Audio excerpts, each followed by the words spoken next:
let's see. Let's pick one. 2 Samuel chapter 24.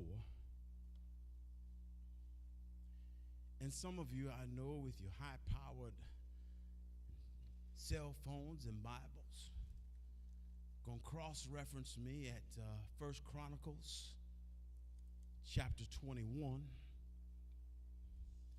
But I'm going to stay with 2 Samuel 24.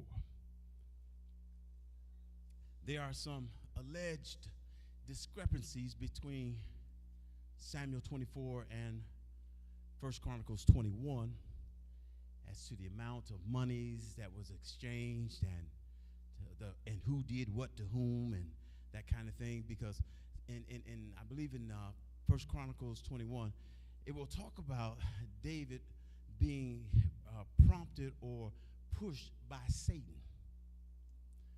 In 2 Samuel, it says God did it.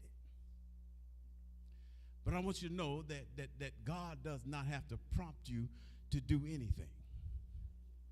And so to settle that little discrepancy, all God has to do is step back from you. You will do the rest. It is like a child learning to ride a bicycle. You hold on to the child, or you hold on to the seat, and while they're pedaling and they're going and going, and periodically you take your hand off. And they may wobble, they may fall, and you grab them and catch them back again until finally they get it. And you're able to let them go because now they are strong enough and have mastered the technique of riding a bike. Well, Deacon, I'm really not talking about bicycles here. What I'm talking about is God walking with you and God having his hand on you, and all while you see or feel the presence of God's hand upon you, you do all right.